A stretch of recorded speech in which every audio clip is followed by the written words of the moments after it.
Kita ketemu lagi di hari Selasa pagi di Solusi SDM. Saya nggak mangkir, cuman memang ada kegiatan yang nggak bisa ditinggalkan. Oh iya, kan mangkir sih. niru bosnya.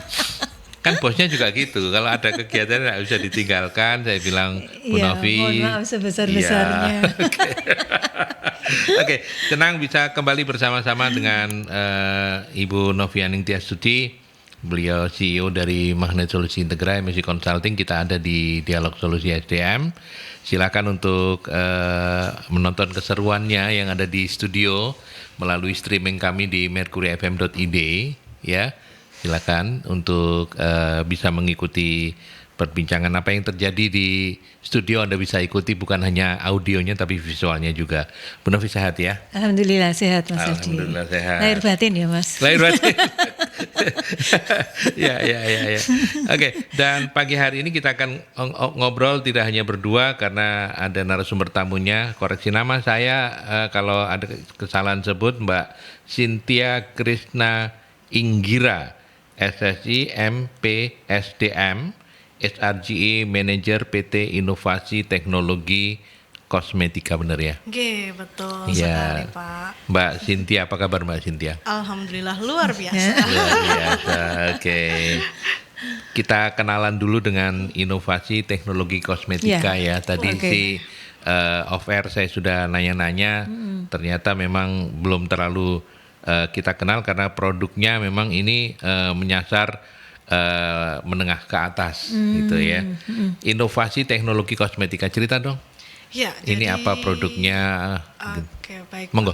PT Inovasi Teknologi Kosmetika ini lokasinya ada di Rungkut Industri ya. Jadi saya juga ketemu sama Bu. Tetanggaan sama MSI ya? Iya, tetanggaan kita Sering satu kirim-kiriman, RT. sering telepon-teleponan enggak? Mbak, gawa sego apa gitu. Seringnya kita sharing knowledge ya Pak. Iya. Oh, gitu. Kan Sambil- di sana itu kan ada ini kayak forum komunikasi Iya, kayak gitu. tahu, Nah, tahu. kayak RT-nya gitulah Betul, Pak betul. Mas Aldi. Betul. Iya. Sambil ngopi, sambil ngobrol, kadang-kadang FGD. FGD itu fokus group discussion tapi rasan-rasan sebenarnya. Kekerasan. Lah iya itu Kayak biasanya. rasan-rasan yang produktif itu Iya. Pak. Oke. Enggak, kalau tetanggaan itu kan dulu bahasa kita zaman dulu itu tetanggaan gitu kan. Masa opo? Joli-jolan masakan ya.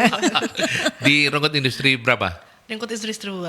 2 Industri 2 nomor 41. 41. Oke. Bu Novi bukan ya? Industri Saya di Rungkut Industri Raya nomor 1, Raya, tapi ya. di situ kompleks Section 1. Section gitu. 1 ya. Iya. Oke, yang 2 itu agak di belakang ya? Agak di belakang. Agak di belakang. Oke. Mulai kapan Mbak ini inovasi teknologi kosmetika berdiri? Sudah cukup lama? Sudah cukup lama sih Pak. Sebenarnya sudah mulai tahun 2015-an ya. 2015. Cuman kalau untuk di PT-nya sendiri kita mulai tahun 2022. Seperti itu. Jadi 2015 bentuknya apa? Belum PT? Bentuknya masih CV. Oh, oke. Gitu. Jadi kami masih mendistribusikan produk. Kemudian tahun 2022 kami membentuk manufakturnya, pabriknya. Nah, saat ini masih proses konstruksi juga seperti itu. Pabrik di mana? Pabriknya di Sear. Oh, di situ, Iya, di situ juga. iya, Di alamat yang sama. Betul, pabriknya Oke. di situ. Apa sih produknya? Produknya sampo kelaya. Sampo kelaya. Tadi saya nanya, ini dijual umum nggak di yang Maret-Maret itu ya, Alfamart atau Indomaret? Ternyata enggak, karena memang target konsumennya itu high end ya. Jadi harganya cukup tinggi gitu ya. Lumayan, tapi kita masih berusaha juga untuk bisa masuk ke pasar seperti itu biar semakin menjangkau gitu Iya. ya. Karena semakin dekat dengan konsumen kan semakin luas juga pasarnya. Next ke depannya akan ke sana. Oh, jadi pasti akan ke sana, cuman kalau sekarang produknya adalah shampoo. Shampoo. Just salah shampoo, satunya. satu, baru satu. Atau Kalau di kita itu hair care Pak. Hair care itu macam-macam, mulai dari shampoo, kemudian ada serum, hair serum, kemudian ada hair mist, macam-macam. semuanya tetap menyasar menengah ke atas? Iya betul, Oke. kebanyakan seperti itu sih. Kebanyakan seperti itu. Tapi sebenarnya juga nggak menengah ke atas juga ya, karena sekarang orang semuanya mungkin bisa Iya. fokus juga ke rambut gitu kan. Cuman memang dijualnya masih terbatas ya. Iya, masih Di di marketplace, marketplace dan juga di KKV, Sociola, Female Daily seperti itu. Itu masih ada. Nah ini pengetahuan baru buat saya yang perempuan juga. ini. Pernah tak ke situ Pak? GTV apa tadi itu pernah? Tidak pernah ya. Sosiola itu sekali tok diajak konaan. Duh, kurang jalan-jalan. Iya, makanya. Nanti saya ajak dia pulang ini. Loh, terus diajak tuh loh. Nanti kalau bagus aku ajak dia. Iya. Oh, jadi itu ya. Cocok ini Pak Bu, kalau untuk teman-teman yang memang fokus di rambut ya, bagi teman-teman milenial maupun teman-teman yang ada masalah dengan rambutnya enggak? Iya. yang sudah senior juga kan nggak boleh kalah nih sama milenial ya kan. Oke. Harus ini, harus tetap Iya. Supaya enggak bodak, Mas. Iya, ini waktunya nyemir ini kalau saya ini. Iya, oke. Jadi itu ya. Kalau pemasarannya sendiri sudah ke offline-nya sudah merambah ke mana saja, seluruh Indonesia? Iya, kalau untuk offline sudah seluruh Indonesia sih Pak. Apalagi kalau Apalagi online ya. Online kan nggak bisa dibatasi kita siapa aja. Betul yang mau beli. betul gitu ya. Oke, baik, sukses selalu untuk Kelaya ya, nama produknya ya. Iya, Brandnya Kelaya ya. Terima kasih. Kelaya Shampoo. Oke. Dan kalau Mbak Cynthia sendiri berkarir di ini sejak masih CV atau? Kalau saya baru bergabung di sini kurang lebih 1 tahun Pak. Oh, baru. Iya. Sebelum itu di yang tempat tadi itu ya. Iya, Tempat betul. diceritain itu ya. Bu Novi pengen tahu? Bayar dulu dong. Kalah ya, aku kurang informasi ini Makanya tadi. jangan telat. Iya. Ya nggak telat sih, makanya harus datang lebih pagi. Awal ya. Biar ngerumpiknya lebih. Oke, Bu Novi, hari ini kita mau bicara apa? Kita mau bicara sesuatu yang sebenarnya ini sederhana gitu ya. Jadi gampangnya itu gini, judulnya itu bagaimana supaya karyawan baru itu segera bonding dengan perusahaan, kayak gitulah intinya kayak gitu Yeah, Mas. yeah. Gitu. Jadi get ready to work kayak gitu. Nah, kita mau membahas tentang, kemarin sih ini ide judulnya ini dari Mbak Cynthia. Cynthia ya. Gitu, karena biasanya kalau bagi calon karyawan atau karyawan-karyawan baru itu proses untuk mendapat pekerjaannya itu seringkali kan juga effort banget gitu. Yeah, Jadi dengan yeah. susah payah kayak gitu. Nah, sudah susah payah, nanti ketika masuk di perusahaan bagaimana mereka bisa segera bonding dan bisa bertahan berkontribusi terhadap perusahaan gitu ya. Nah, itu bagaimana caranya gitu, karena di beberapa perusahaan mungkin tidak ada program secara khusus untuk membuat tadi karyawan-karyawan baru itu bisa bonding gitu Mas. Meskipun ya kita bisa mengatakannya itu bahasanya masa orientasi, terus onboarding, yang kayak gitulah. Iya. Berarti memang ya, saya ke Mbak Cynthia kalau begitu. Berarti memang proses onboarding itu sangat penting ya. Terutama onboarding yang efektif untuk karyawan segera bisa bonding tadi itu ya. Benar ya Mbak ya? Betul Pak, sangat penting sekali kalau bagi saya juga ya terutama ya. Karena mereka pastinya akan keluar dari organisasi lama, kemudian menjadi wajah baru dan masuk ke organisasi yang baru juga gitu. Pasti butuh penyesuaian, dan kita yang sudah di dalam butuh tuh menggandeng mereka. Sama kalau misalkan kita ada di lingkungan perumahan gitu kan, kita juga pasti akan menggandeng warga baru. Nah istilahnya sama seperti itu. Ya, psikologis orang didukung itu memang penting banget ya Mbak ya. Betul. Ya, karena itu bisa apa? Bisa apa saja, menumbuhkan percaya diri, bisa membuat mereka menjadi lebih lebih produktif, dan apa saja Mbak kalau boleh tahu. Jadi ini saya gambarkan kondisi karyawan baru itu di sebuah perusahaan ibarat seorang penumpang ya, yang mau naik ke pesawat gitu kan, mereka sudah punya bekalnya nih, mau naik pesawat itu seperti apa seharusnya gitu kan, mau naik pesawat itu apa saja yang harus dia lakukan, nah sebenarnya sudah punya ilmunya.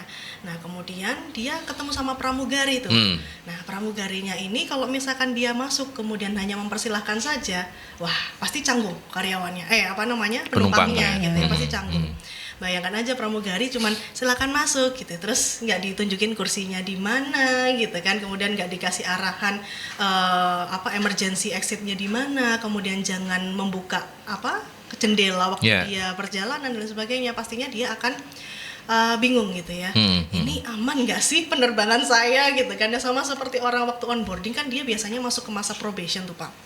Waktu masa probation tuh kan dia pasti lagi bingung ya. Ini saya lolos nggak sih probationnya gitu ya? Kok nggak dikasih bekal apa-apa? Tiba-tiba masuk langsung saknyet gitu kan? Langsung suruh kerja gitu. Nah onboarding ini fungsinya di situ. Yang pertama untuk adaptasi dengan budaya perusahaan. Yang kedua dia akan memperoleh dan menyesuaikan kemampuannya, mungkin pengalaman yang didapat dari tempat lama, kemudian masuk ke tempat baru ya pastinya butuh penyesuaian juga. Kita di HR pun perusahaan A mungkin pakai software A, kemudian perusahaan B belum tentu tuh sama pakai software A juga.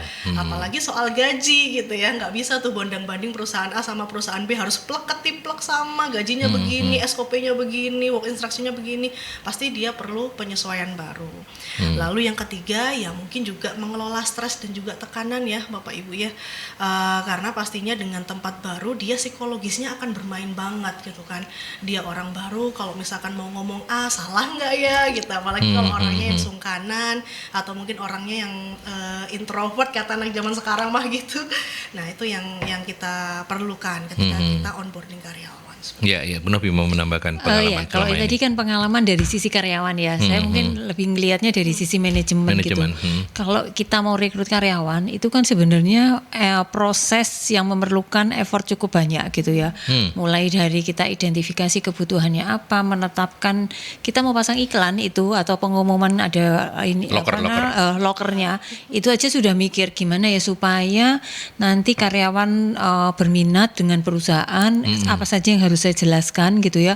Jadi di situ mulai dijelaskan tentang perusahaannya, tentang tugasnya gitu kan. Terus kemudian karirnya. Artinya di loker itu kita sudah mencoba menampilkan itu gitu kan.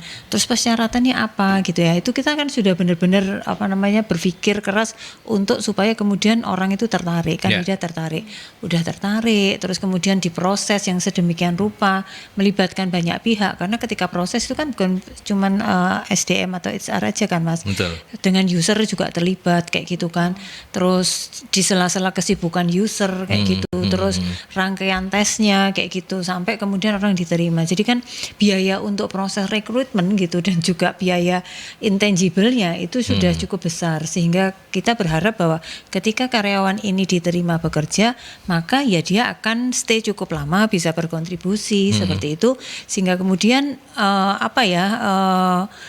harapan kita dengan adanya karyawan baru itu dapat tercapai kayak gitu. Jadi satu dari sisi biaya, terus kemudian tadi waktu, terus kemudian juga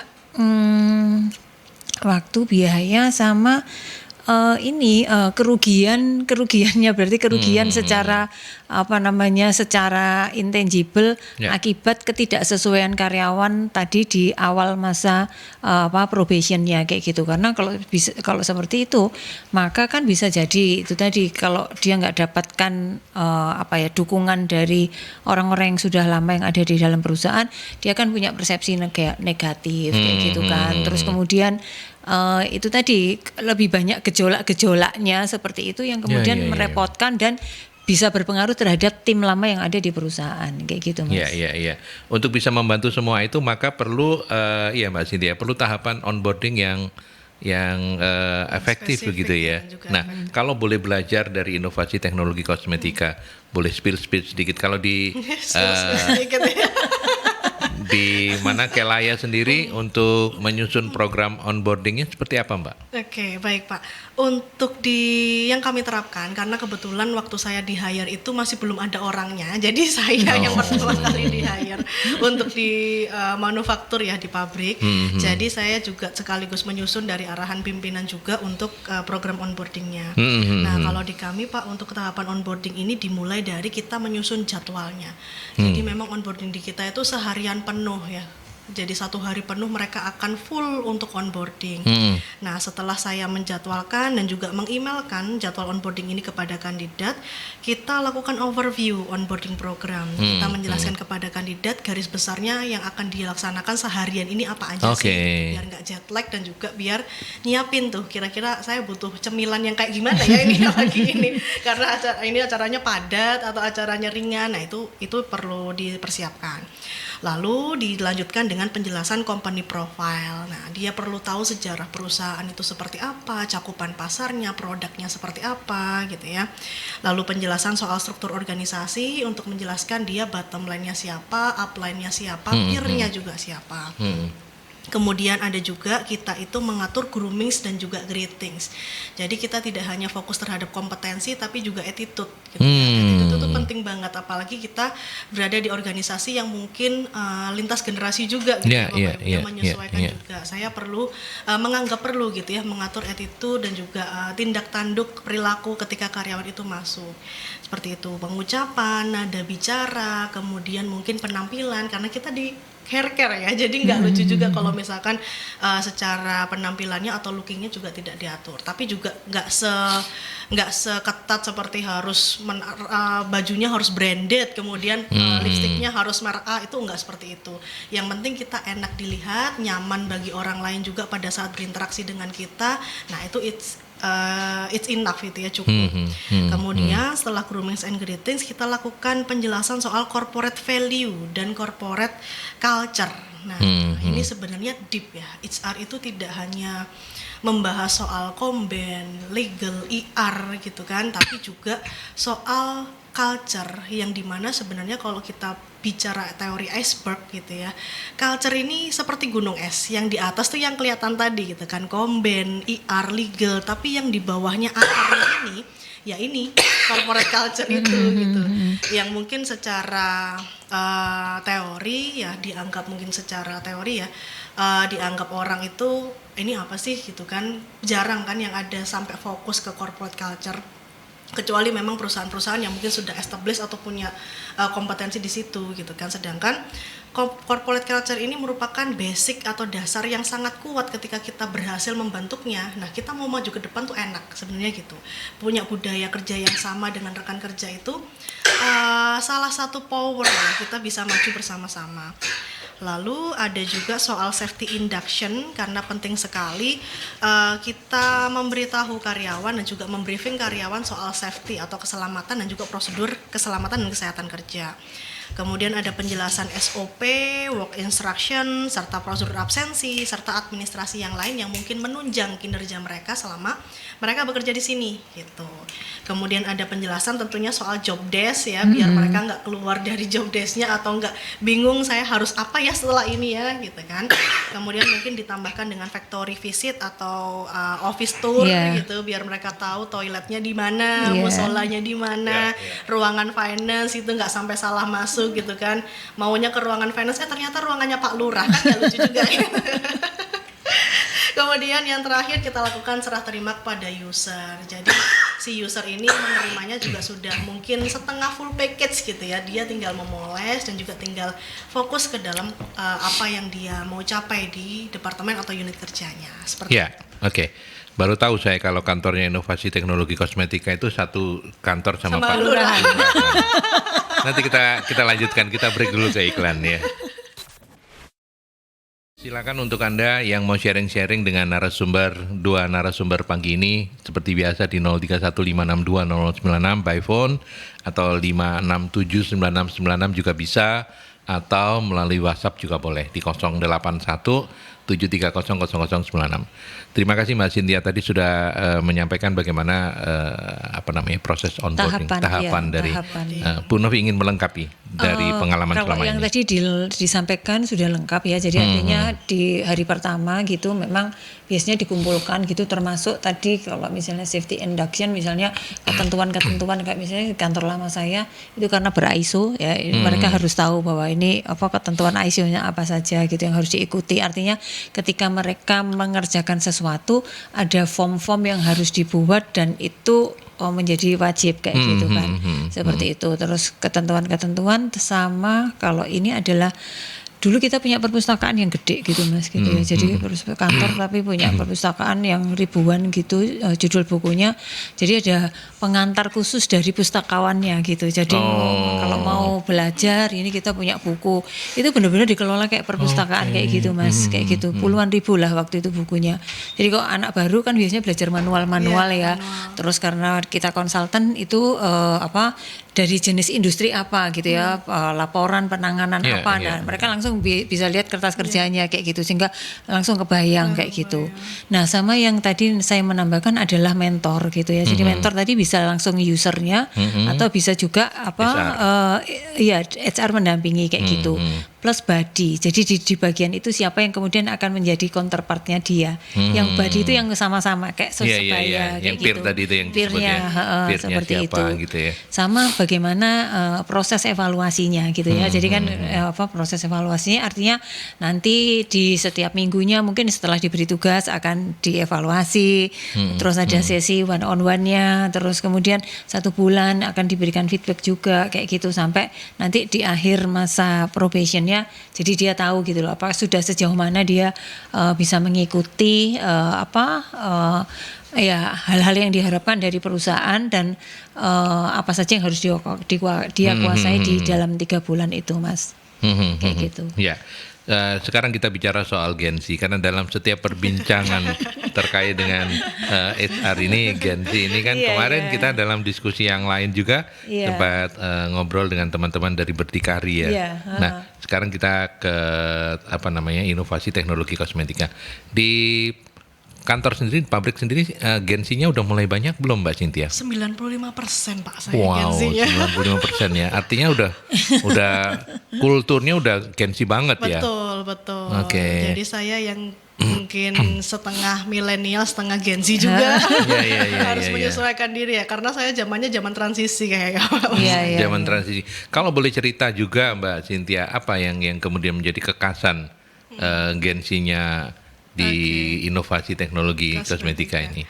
Kalau khasnya Gen Z itu ya sebenarnya nggak bisa di generalisir ya, semua Gen Z itu sama, tidak bisa seperti itu. Memang kembali lagi ke pembentukan dia gitu ya, pembentukan dia as a human, di belakangnya itu keluarganya membentuk dia seperti apa, kemudian lingkungannya membentuk dia seperti apa. Sebenarnya seperti itu sih Pak. Jadi di tempat saya itu untuk Gen Z-nya ada gitu ya, yang beberapa memang secara komitmen kerjanya itu masih harus dipupuk kembali, kemudian dia masih belum willing to kerja 8 to 5, 8 to 5, kemudian kerja di kantor full time, banyak yang menuntut untuk WFA dan lain sebagainya. Itu common gitu ya, umum, karena mereka juga saya lihat ya punya potensi di situ gitu. Jadi mereka meskipun nggak di kantor pun itu di luar banyak yang mau kompetensi mereka gitu kan.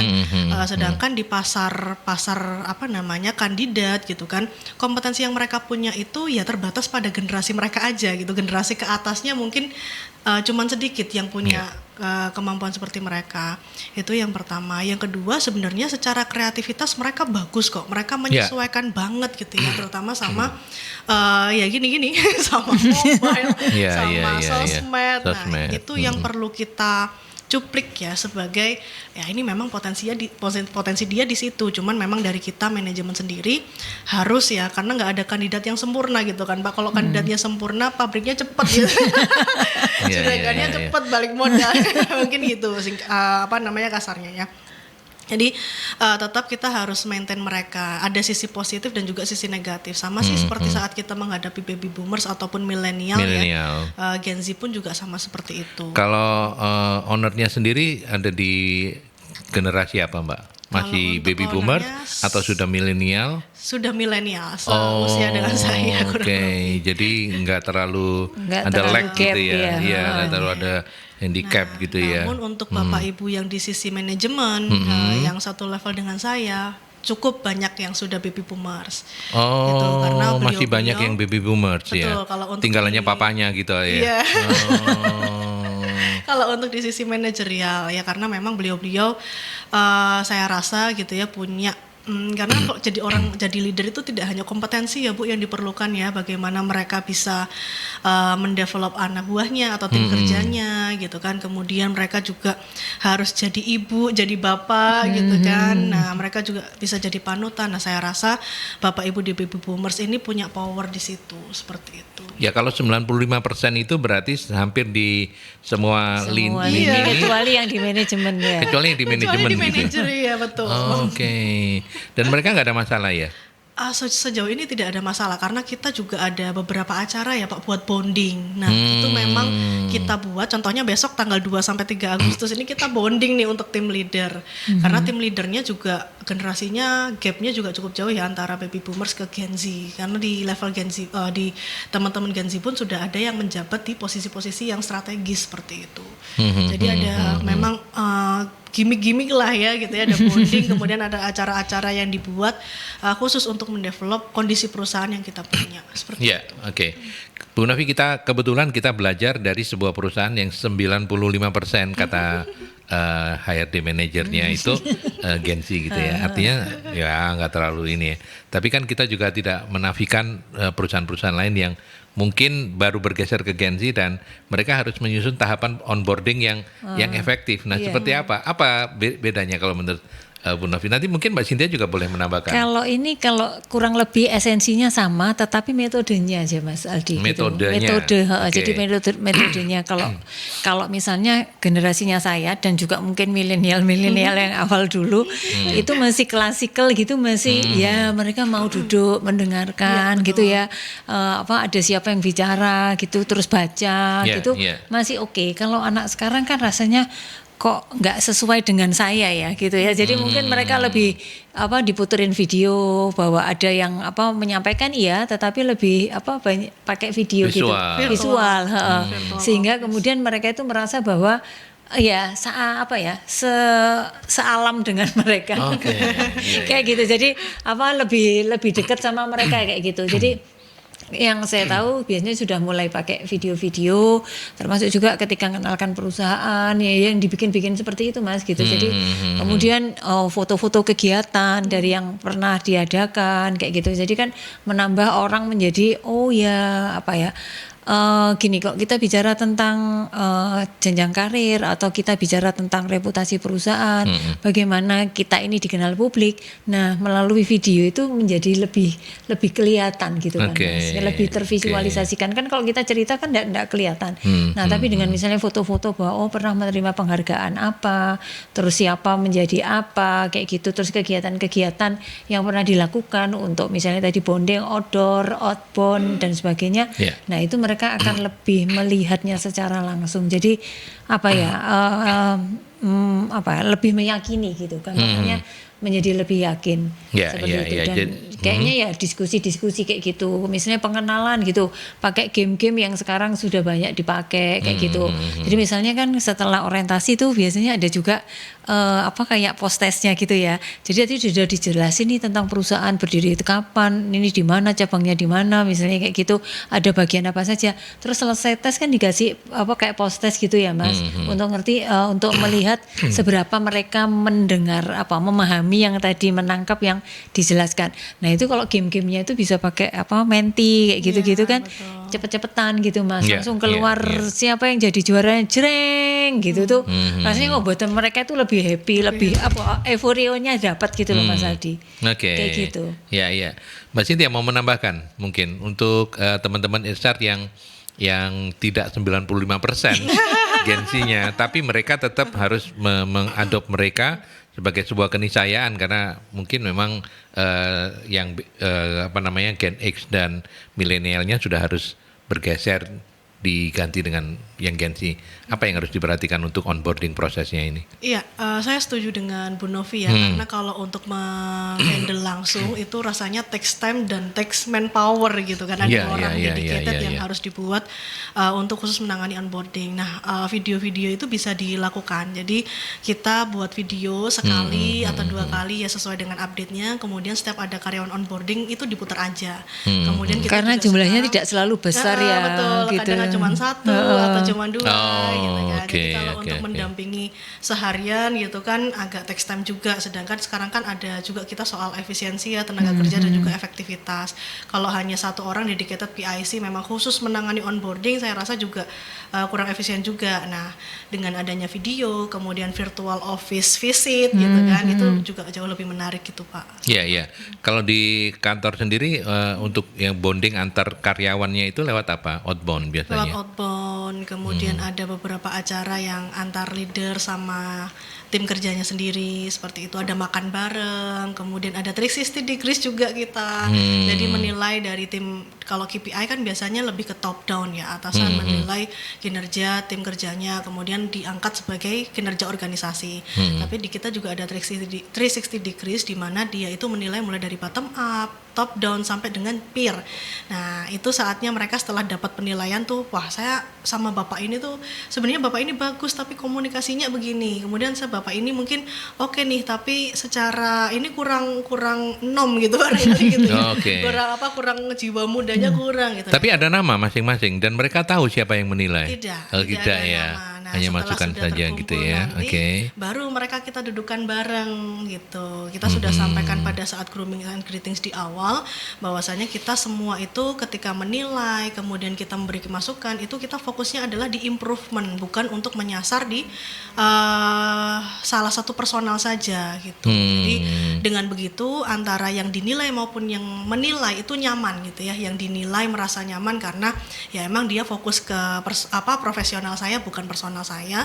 Pun yang menilai nggak takut diinting-inting gitu kan. Iya. Itu yang penting, gitu. Ya, inting-inting tahu enggak? Dilenting ya. Ya, loh, kok dilenting? Bahaya itu, ganja itu yang dilenting itu. Inting-inting. Dilenting-lenting. Mbak Cynthia emang orang Surabaya banget ya. Betul nggak? Meskipun milenial, kita baby boomer. Iya dia tahu.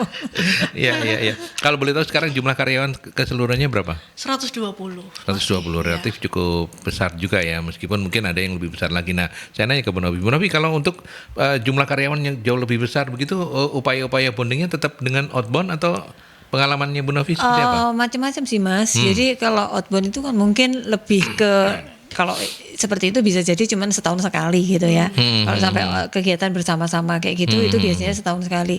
Tetapi yang lebih lebih mungkin dilakukan gitu, lebih mungkin dilakukan itu ya di dalam kelompok itu sendiri gitu Mas. Oke. Jadi kayak sesi tadi tuh sesi one Yang on tadi itu one, ya, makan bareng kayak betul, gitu.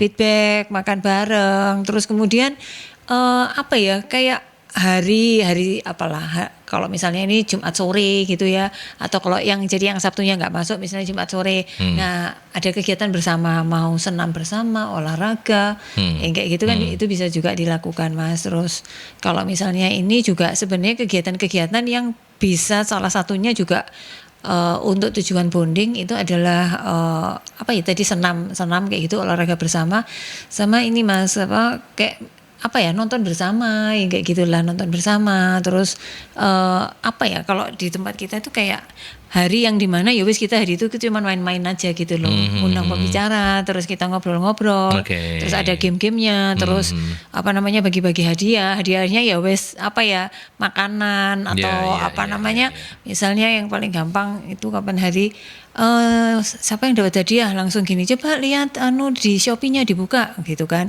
sudah dilihat yang kalau kok check out ya, bukan check out ya, yang sudah di list, yang sudah dicentang-centang itu loh Checklist. Bukan. Pokoknya keranjang. Coba lihat keranjang. Coba lihat keranjang yang paling atas apa? Ya wes hadiah itu yang diberikan. Jadi dia boleh men-check out barang yang paling atas ada di keranjangnya di Shopee misalnya. Oke. Nyebut nama. Iya, enggak apa-apa. Kayak gitu. Oke. Gitu ya, yang kayak gitulah Mas, yang seru. Paling enggak kayak itu yang cocok lah untuk anak-anak muda sekarang. Kalau kita kan mau ngasih hadiah apa ya? Dikasih hadiah barang lah. Yang mau beli barang juga bingung ya, sesuai dengan kebutuhannya enggak, dikasih duit, mau dikasihnya duit seberapa gitu.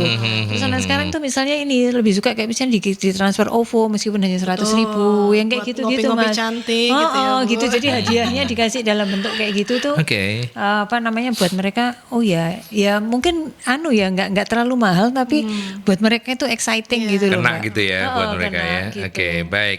Nanti kita lanjutkan. Kita break dulu ya. Kita ke iklan lagi. Ada Mbak Dinda atau Ibu Dinda, terima kasih sudah bergabung ya melalui WhatsApp ini. Perekrutan karyawan baru saat disebutkan apa saja job desk-nya, tapi dalam kesehariannya tetap ada pembagian kerja yang kurang pas.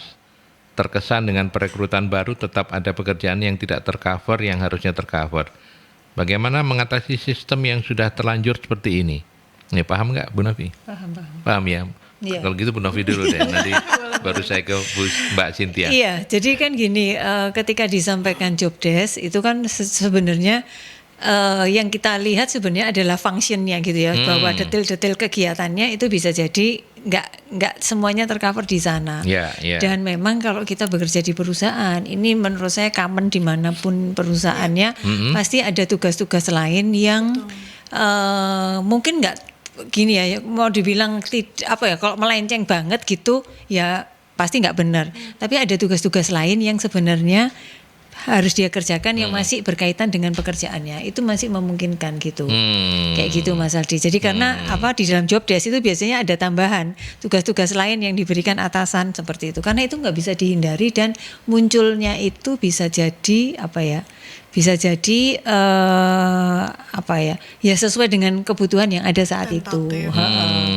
Kayak gitu sih kalau menurut saya begitu. Ya Mbak Cynthia mau menambahkan untuk Mbak Bu Dinda? Oke, Bu Dinda, thank you sebelumnya udah memberikan feedback ya atau pertanyaan. Jadi sebenarnya kita bisa melihat dari dua sisi, dari sisi karyawan maupun dari sisi manajemennya. Yeah. Kalau dari sisi karyawan, nah mereka bisa menimbang tuh sebenarnya kebutuhan dia akan pekerjaan ini itu apa sih? Apakah dia memang butuhnya untuk ya just kerja aja, cari karir, ataukah sekaligus untuk mengembangkan diri, gitu kan? Kalau saya pribadi ketika di awal karir ataupun sekarang juga gitu ya, selama pekerjaan itu bisa mengupgrade diri saya, ya why not gitu kan. Ya udah makan aja gitu kan, yang penting masih sesuai sama workload, saya juga masih bisa ngatur gitu kan, karena kan dimanapun namanya hidup itu kan adalah perjuangan ya Bu. Iya. Nah itu yang sebenarnya basic ya, yang bagaimana caranya kita untuk menjalani apa yang ada. Nah tapi kalau dari sisi manajemennya nih gitu kan, kita bisa melihat nih anak kok setiap hari pulangnya overtime terus ya, 2 jam gitu kan. Nah artinya ketika kita sudah bisa melihat tren, artinya kita harus melakukan ABK gitu ya, analisa beban kerja atau workload analysis itu. Kita punya toolsnya di situ. Nah, ketika sudah melihat itu gitu kan, oh ternyata nih anak nih emang beban kerjanya lebih nih, harusnya saya nambahin 1,5 orang. Nah, nambah 1,5 orang ini kan nggak mungkin gitu kan. Bisanya nambah 1 orang lagi. Nah, apa yang kita bisa lakukan? Entah nambah kompensasinya kah, atau mungkin dia dikasih training yang sebelumnya barangkali dia emang untuk masukin Excel nih, dia butuhnya ngetik satu-satu karena nggak tahu rumusnya. Yeah. Ternyata setelah ditrainingin sebenarnya bukan workloadnya nih yang tinggi, ternyata memang metode kerjanya yang kurang strategis. Nah, di situ. Jadi analisanya sebenarnya luas, dua sisi seperti itu Pak. Kalau gitu ya. Nah, kalau yang saya coba mendalami Mbak Dinda tadi. Nah, kalau ada yang tidak tercover tadi ya berarti seperti Bu Novi ya, job desk itu hanya mengatur yang gede-gedenya. Dan di job desk itu juga harus dikasih catatan bahwa ada hal-hal di luar ini yang tetap nanti harus dilakukan, dikerjakan gitu, atau gimana? Iya. Jadi terutama mungkin untuk orang baru ya, untuk anak-anak yang masih baru itu kan gini, pemahaman dia terhadap sebuah pekerjaan itu belum menyeluruh gitu ya, sehingga kemudian kalau dia ditugaskan yang lain, menurut saya ya coba dilakukan saja, karena sebenarnya itu meskipun kelihatannya, jadi gini, dia ngelihatnya itu misalnya kayak gajah itu dia taunya kakinya gitu. Padahal kalau misalnya mau mengerjakan itu dia harus ngerti dulu secara keseluruhannya apa. Artinya bisa jadi dia dikasih tugas yang sebenarnya nanti akan berkorelasi dengan pekerjaannya dia, sehingga dia tahu bahwa oh kalau misalnya ini nggak tepat datanya atau kurang sesuai, dia bisa tahu oh sumbernya di sini kayak gitu loh. Gitu. Jadi ada hal-hal yang kemudian sebenarnya ada kaitan yang mungkin tidak secara langsung dengan pekerjaannya, tetapi dia tahu bahwa ini yang sebenarnya dibutuhkan. Ya, dengan begitu gitu. Maka tidak ada tidak ada penilaian bahwa oh ini kok nggak ke cover, ini tugasnya siapa ini ya gitu ya. Iya, ya karena kan, seringkali kayak gitu kan ya. Iya, maksudnya gini, kalau kita bicara tugas apalagi ini ya di perusahaan ya. Ya ada hal-hal yang mungkin kita nggak bisa tuliskan semuanya. Tapi itu menjadi bagian dari pekerjaan ini gitu ya, menjadi fungsi ini. Atau bisa jadi ada hal yang baru yang kemudian belum ada di bagian mana-mana, tetapi karena ini paling relevan ya diberikannya di sini gitu. Nah kalau dari saya seperti itu sih Mas Aldi, dan untuk job sister ya. Iya, betul. Dan untuk teman-teman yang misalnya ini tadi tuh, kalau kerja tolong dilihat lagi tujuannya apa. Nah ini yang mungkin saya nggak tahu, tapi saya banyak melihat bahwa anak-anak yang sekarang ini terlalu sadar terhadap haknya daripada kewajibannya gitu. Jadi dengan hal-hal yang terlalu kritis, tetapi kritis yang lebih dari persepsinya, dari persepsi pribadinya kayak gitu. Jadi tidak melihat kepentingan yang lebih besar dari sebuah organisasi gitu. Ini saya punya contoh, kebetulan anak saya sendiri Mas yang yang jadi contoh gitu ya. Anak saya usianya sekarang 27 tahun gitu ya, 27 tahun dia kerja di sebuah bank asing yang di bagian sistem gitu ya, di sistem. Jadi dia yang berhubungan di product manager, yang berhubungan antara orang IT dengan user gitu. Nah di situ tuh kerjaannya pokoknya macam-macam, belum yang ini timnya nggak jalan itu kalau bahasa Jawanya tuh sambat gitu ya. Wes itu dari A sampai Z dibaleni lagi sampai enggak selesai gitu. Tapi kalau misalnya saya bilang ya orang kerja ya memang seperti itu. Kalau kamu pengen mendapatkan yang lebih banyak itu artinya esensi dari pekerjaan yang kamu lakukan dan kamu jadi paham sesuatu, kamu harus makan semua kayak gitu. Kamu harus makan semua sehingga kemudian ya itu menjadi nilai tambahmu kalaupun misalnya kamu nanti tidak bekerja di situ. Misalnya lagi ini contohnya, dia ini karena dia dapat beasiswa, dia akan resign gitu kan. Nah resign itu dia harus menyampaikannya 2 bulan sebelumnya. Nah ketika dia menyampaikan resign, ada momen di bulan apa kemarin, Juni atau apa, yang harusnya dia itu pergi ke Singapura karena memang ada hal yang berkaitan dengan pekerjaannya dia, event tahunan yang dimana itu kumpul di sana semua. Nah ini dia bilang, wah curang atasanku, maksud aku nggak dikirim, padahal aku kan masih kerja di sana. Loh, lah kamu sudah mengundurkan diri ya perusahaan pasti akan ngelihat gitu loh, bahwa buat apa mengirimkan orang yang sudah jelas-jelas tidak akan menjadi bagian dari perusahaan kayak gitu. Jadi ngapain mereka berinvestasi lebih gitu?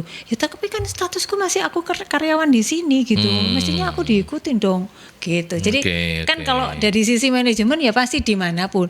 Saya bilang loh, kalau dimanapun orang kerja ya pasti perusahaan akan mikir kayak gitu, saya bilang gitu. Jadi ada hal yang kadang dia nggak tahu, merasa itu haknya, dan ya kalau dari sisi manajemen kan pasti kepentingannya orang itu akan berkontribusi lebih banyak kayak gitu Mas Aldi. Ya, kita berbagi waktu juga dengan Mas Arsa.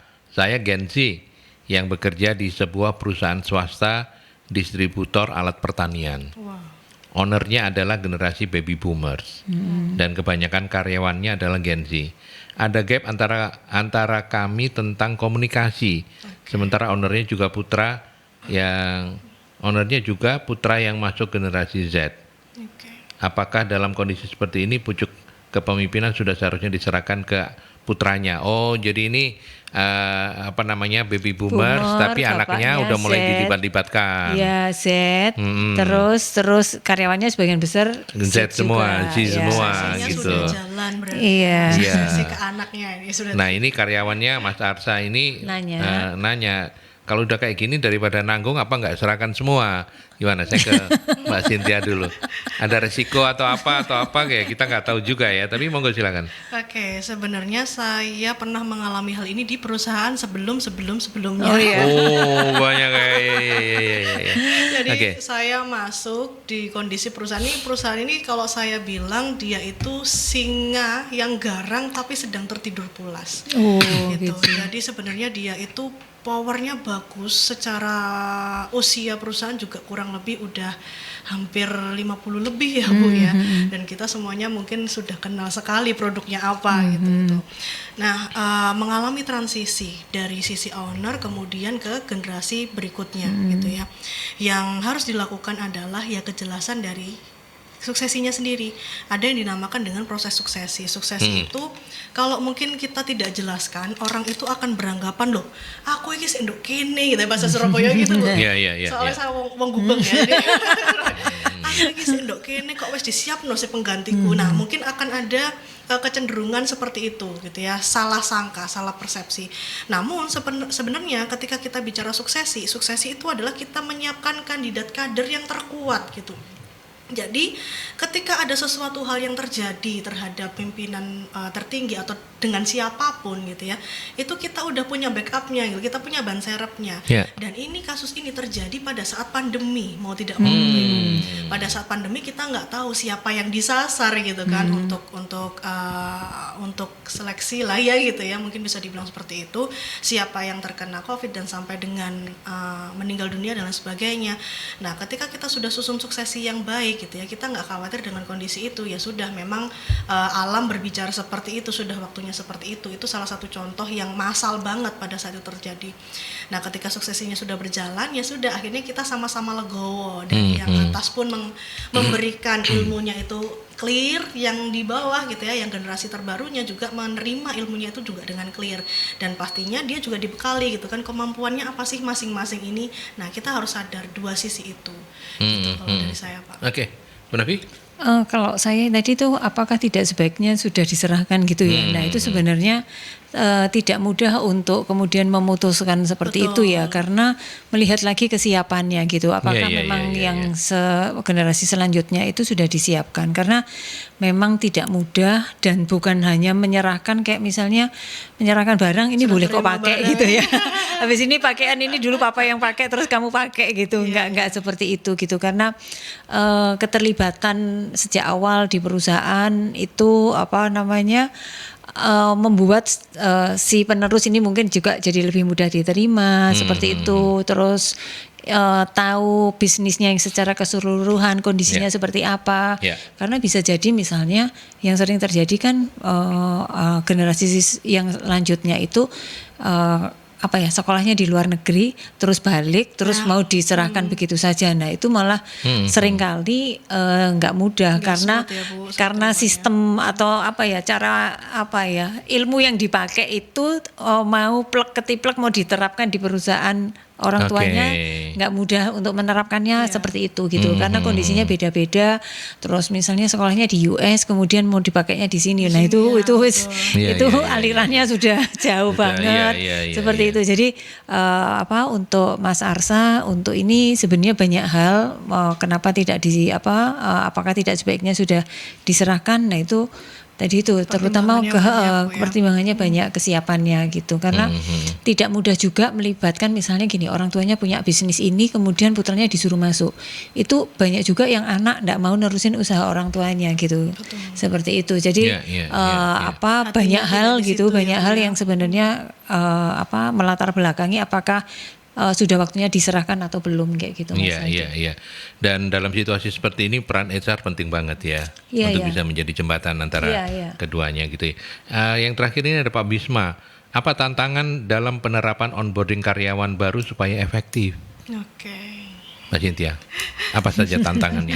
Tantangannya lagi-lagi ya, yang pertama pastinya tidak semua perusahaan punya komitmen. Nah yang paling penting tuh komitmen Pak gitu ya. Kalau kita nggak komit gitu kan, kita mau nikah aja nggak komitmen nggak jadi nikah.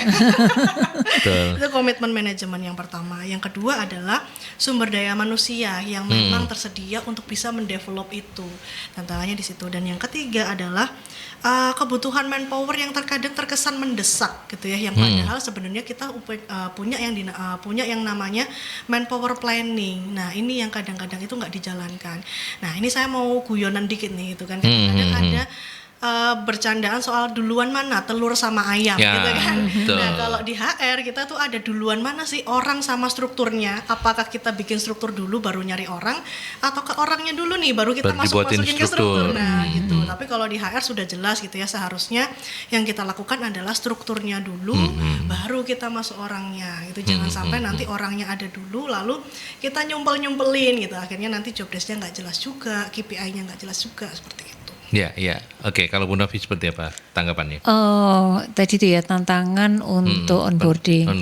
Nah, kalau ini tantangannya adalah ini tadi Mas, mengelola ekspektasi dari si karyawan baru terhadap perusahaan, gitu kan. Nah, seringkali kan sebenarnya lewat proses seleksi dan sebagainya, itu kan sudah diminimalkan. Artinya sudah kurang lebih dengan pemahaman yang sama bahwa mereka akan bekerja di perusahaan yang seperti ini, gitu kan. Nah, ketika kemudian masuk, ini kan seringkali ini dengan idealismenya gitu kan. Nanti saya mau bikin ini ya, kayak gitu kan. Nah, tapi kan di dalam itu sudah ada sistem yang jalan gitu Mas Aldi. Sehingga ya itu tadi, ketika kemudian kita berharap bahwa kita diharapkan untuk bisa bekerja dengan baik, optimal, dengan kata lain bahwa saya sudah punya rencana apa-apa macam-macam kayak gitu. Nah itu seringkali ketika masuk di dalam kan tidak semudah itu gitu loh. Jadi mengelola ekspektasi dia supaya kemudian dengan harapannya yang tinggi, keinginannya dia, aspirasi yang tinggi tadi bergabung di sana, itu ini tadi supaya kemudian bagaimana bisa masuk dengan smooth gitu kan. Seringkali karena tidak mudah. Jadi perusahaan kan bisa jadi merekrut karyawan baru itu karena memang kita mau butuh darah-darah segar kayak gitu kan.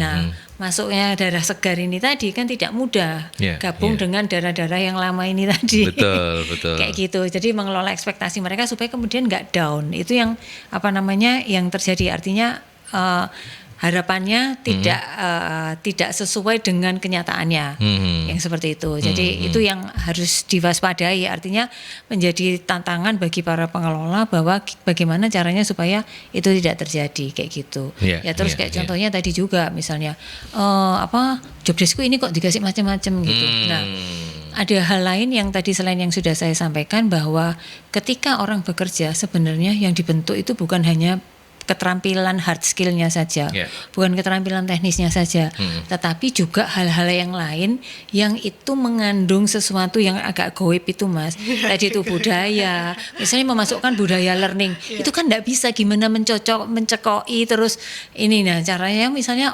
disuruh belajar, kemudian misalnya kalau ada kesempatan gitu ya disuruh ngajar gitu ya, belajar terus kemudian ngajar.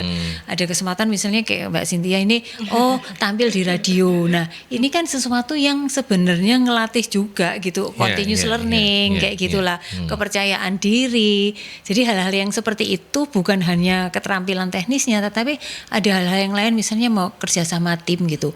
Gimana mau kerja sama ya? Kalau misalnya aku maunya cuma ini kan, aku direkrut pekerjaanku ini selesai kan gitu. Nah itu kan nggak bisa terjadi begitu saja gitu loh Mas. Jadi harus kemudian ada kita melihat juga toleransi dia terhadap apa yang dia kerjakan, karena ada nilai-nilai lain yang agak goib tadi yang kemudian kita mau bentuk gitu, yang dimana di sana sudah terbentuk seperti itu gitu Mas. Iya.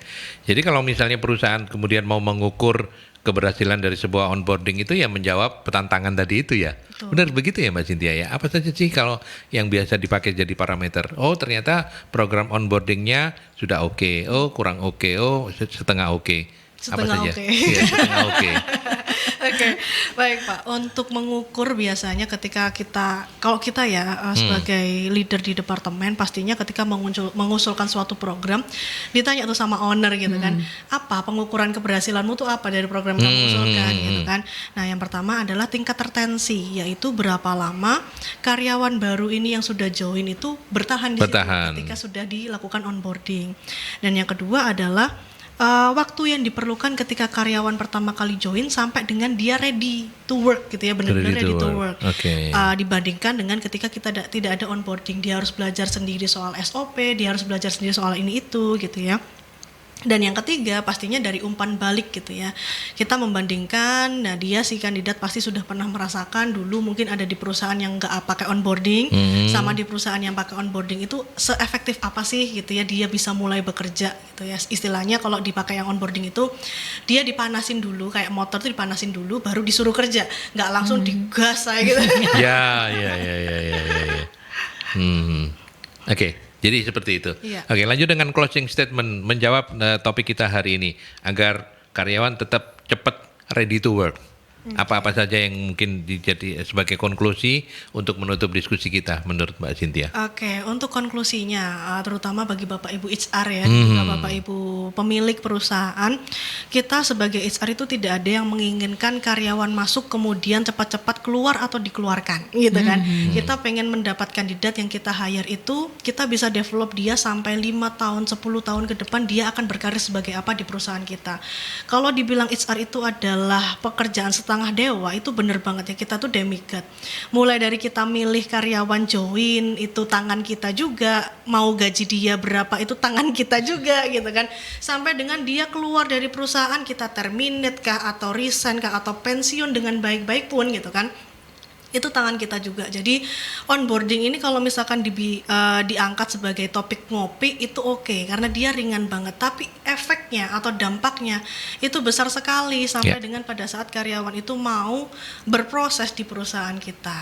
Nah, itu kalau dari saya Pak kesimpulannya. Oke, baik, terima kasih banyak Cynthia Krisna Inggira SSI MPSDM SRGI Manager PT Inovasi Teknologi Kosmetika sudah hadir di studio pagi ini ya. Terima kasih banyak. Sehat-sehat terus, Pak. sukses Alhamdulillah, untuk Masya Allah. kelayanya. Ya, baik Pak. Sudah hafal ya, tahap pertama Udah, hafal dulu. iya, kelayanya. Oke, Bu Novi, silakan di closing juga dan nanti mungkin ada yang perlu disampaikan untuk MSI activity-nya. Oke, baik, kalau saya sih mengibaratkannya itu kita ganti baju ya gitu ya. Jadi mungkin dari perusahaan lama, terus kemudian atau baru lulus dari kampus, kemudian kita masuk ke sebuah perusahaan. Jadi kalau sudah masuk ke sebuah perusahaan baru, maka buat yang si karyawan adalah lepaskan baju lamamu gitu. Jadi baju lama itu artinya cara berpikir gitu ya. Terus kemudian lebih kalau dari saya cara berpikir, terus hal-hal yang kalau ini kayak dikosongkan gelasnya kayak gitu, karena kita masuk ke sebuah tempat yang baru dan kita harus mulai kemudian menggunakan baju baru kita di tempat tersebut. Dan bagi perusahaan itu tadi bagaimana menyiapkan supaya proses ganti bajunya tadi itu berjalan dengan smooth melalui tadi yang sudah kita diskusikan. Kayak gitu Mas Aldi. Oke. Baik. Lanjut dengan MSI punya program apa saja dalam waktu dekat? Oke, ini nanti kalau ini hari Sabtu besok ini 27 Juli kita buka pelatihan dan sertifikasi sekretaris BNSP, dan nanti di Agustus mulai 24 Agustus ada pelatihan dan sertifikasi MSDM BNSP juga, dan 31 Agustus pelatihan sertifikasi Public Relation BNSP. Jadi yang sekretaris itu sudah batch ke-25, MSDM itu batch ke-29 nantinya, PR batch ke-24. Jadi sudah cukup banyak gitu. Sudah makin makmur aja ya MSI ya. Amin. Amin ya. Nomor teleponnya juga masih tetap yang itu, yang goib tadi itu. Jangan sampai diganti ya. Soalnya sudah goib itu. 0811 340 5557. Oke, sekali lagi terima kasih Mbak Cynthia, terima kasih Bu Novi. Terima kasih, Mas. Sehat-sehat terus. Mudah-mudahan kapan-kapan kita bisa ngobrol lagi ya. Amin. Oke, sampai di sini Solusi SDM bareng saya mewakili para narasumber, mohon pamit, kita ketemu lagi di Talkshow Solusi SDM selanjutnya. Sampai jumpa. Terima kasih.